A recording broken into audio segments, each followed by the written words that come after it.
रतलाम जिले की अंतिम सीमा एवं कालूखेड़ा पुलिस थाना क्षेत्र के गांव में करीब 10,000 लोगों की उपस्थिति में नम आंखों से वीर सपूत लोकेश कुमावत को अंतिम विदाई दी गई। विदाई के लिए न पुलिस बैंड था और न गार्ड ऑफ ऑनर। ग्रामीणों के क्रोध का सब्र तब नियंत्रण से बाहर हो गया जब भारतीय सेना के ट्रक से लोकेश कुमावत का शव मावता लाया गया तो सेना के वाहन में रखे शव के ऊपर तिरंगा भी नहीं था। करीब 2 घंटे तक वीर सपूत के घर के सामने ही करीब 3,000 से ज्यादा लोग इस बात पर अड़ गए कि माटी के वीर सपूत लोकेश कुमावत को शहीद का दर्जा देने की अधिकृत घोषणा की जाए, तभी सेना का वाहन में रखा शव आगे जाएगा।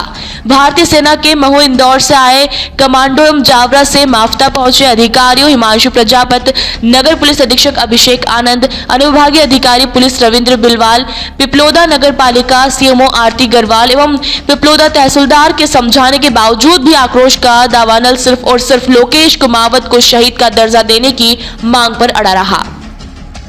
गांव के बीच चौराहे पर आलोट विधायक मनोज चावला, कांग्रेस नेता वीरेंद्र सिंह सोलंकी, डीपी धाकड़, हिम्मत सिंह श्रीमाल, राजेश भरावा, ब्लॉक कांग्रेस ग्रामीण अध्यक्ष जगदीश यादव, भाजपा नेता के सिंह कालूखेड़ा एवं विवेक पोरवाल सहित करीब 3,000 लोग बीच सड़क पर धरने पर बैठ गए। लेकिन जैसे ही वीर सपूत के काका रामेश्वर गुमावत को साथ लेकर सेना के कमांडो ने धरना स्थल पर बैठे नेताओं एवं लोगों से कहा कि हमारी बात अधिकारियों से हो गई है, जो बातचीत हुई है उसमें घर के लोग संतुष्ट हैं और अब धरने की कोई आवश्यकता नहीं रह गई है। तब सभी नेता उठ खड़े हुए और शव यात्रा के साथ शांतिवन पहुंचे और अंतिम संस्कार में शामिल हुए।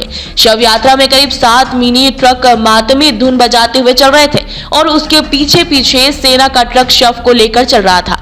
हजारों लोग लोकेश कुमावत अमर रहे, जब तक सूरज चांद रहेगा लोकेश तेरा नाम रहेगा के नारे लगा रहे थे। मावता में सिर्फ और सिर्फ नरमुंड दिखाई दे रहे थे और अंतिम यात्रा के समय गांव में पैर रखने की जगह नहीं थी। लोकेश कुमावत के अंतिम दर्शन के लिए अलीराजपुर, झाबुआ, उज्जैन, मंदसौर एवं रतलाम जिले से भी काफी लोग मावता अंतिम दर्शन के लिए आए थे। लोकेश के अंतिम दर्शन के लिए हर कोई घर के छज्जे, गैलरी, बरामदे, छत एवं आंगन में खड़े होकर फूलों की पंखुड़ियां एवं गुलाल उड़ाते देखे गए। ठीक 2:11 पर पार्थिव देह को वीर सपूत लोकेश कुमावत के अनुज भ्रांता विशाल कुमावत ने मुखाग्नि दी। माना जा रहा है कि लोकेश को इसकी इंफाल में गोली लगने की बात सामने आ रही है, लेकिन भारतीय सेना से गोली लगने की अधिकृत पुष्टि नहीं हो सकी है। न पुलिस का बैंड, न गार्ड ऑफ ऑनर और तो तिरंगा भी नसीब नहीं होने के कारण लोग अंजभित एवं आश्चर्यचकित रह गए कि आखिर बात क्या है कि लोकेश को शहीद का दर्जा देने के पीछे का राज क्या है।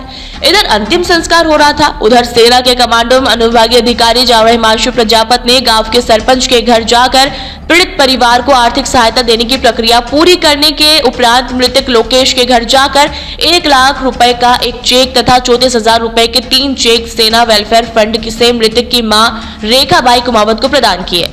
बेटे की मौत की रुदन में मां रेखाबाई दहाड़ते हुए कह रही थी, मेरा लाल चला गया, अब मैं ये पैसा लेकर क्या करूंगी। इस रुदन के समय परिवार की महिलाओं ने रेखाबाई को बहुत खूब समझाया, लेकिन वो दहाड़ दहाड़ कर रोती रही। अंतिम संस्कार के बाद रास्ते भर हर किसी के मुंह से ये सुनाई दे रहा था कि आखिर ऐसा क्या है कि वीर सपूत का चेहरा तक नहीं देखने दिया गया। रहस्य का ये पर्दा उठेगा भी या नहीं, ये भी भविष्य के गर्भ में है। वही क्या कहा जिला पंचायत उपाध्यक्ष रतलाम डीपी धाकड़ ने, आइए सुने। नमस्कार, वॉइस ऑफ एमपी से पवन धाकड़ बात कर रहा हूँ। जी बोलिए सर। सर, आज जो मावता में जो मामला हुआ, बताया जा रहा है कि जो शहीद पृथक शहीद जो उसको गांव में लाए गए थे तो उसको सलामी नहीं दी गई। हम लोग भी वहीं पे थे। हमें जब फौज के जवान यात्रा लेकर जावरा से मावता पहुंच रहे थे, गांव में हजारों लोग स्वागत करने खड़े थे। अधिकारी वहाँ गाड़ियां रोकने को तैयार नहीं थे, जैसे कैसे आय तौबा करके गांव ले गए। और वहाँ भी हमें ये डाउट हुआ कि भाई शहीद को तिरंगे में लाना चाहिए, गार्ड ऑफ ऑनर देना चाहिए जी। ऐसा कुछ भी नहीं था, केवल ये सारा प्रशासन चाहता था कि जैसे तैसे अंतिम संस्कार जल्दी हो जाए। जी जी। बताया जा रहा है कि धरना भी दिया गया था वहाँ पे।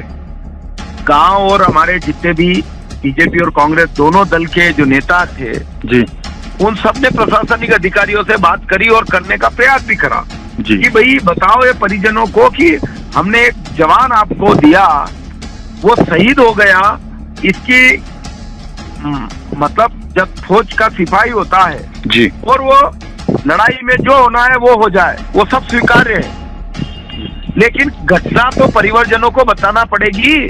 जी। वो तो मुंह बताने को तैयार नहीं थे। जी, तो ये कब की घटना है? ये आज सुबह 9 बजे जावरा से इन्होंने शहीद के परिजनों को लेकर के जी। वहाँ अंतिम संस्कार के लिए मावता पहुंचे। जी। अंतिम संस्कार पूरा गांव 10-20 हजार लोग इकट्ठे हुए जी। और 2 बजे तक इंतजार किया। जी। 2 बजे तक कोई भी जवाबदार इस बात करने को ही तैयार नहीं था। तो इसमें इस समय कौन कौन पदाधिकारी वहाँ पे पहुँच गए थे? बड़े अधिकारियों में से कौन कौन पहुँचा था? बड़े अधिकारी क्या, एक नायब तहसीलदार मिली थी मेरे को बस। जी। इसके अलावा वहाँ टीआई थे जी। और जावरा सीएसपी साहब थे, मुझे बताया गया। जी। जी। इसके अलावा कोई भी प्रशासनिक अमला, क्षेत्र के विधायक, क्षेत्र के सांसद कोई नहीं थे। बताया जा रहा है कि शहीद को शहीद का दर्जा न देने के लिए विरोध किया गया था।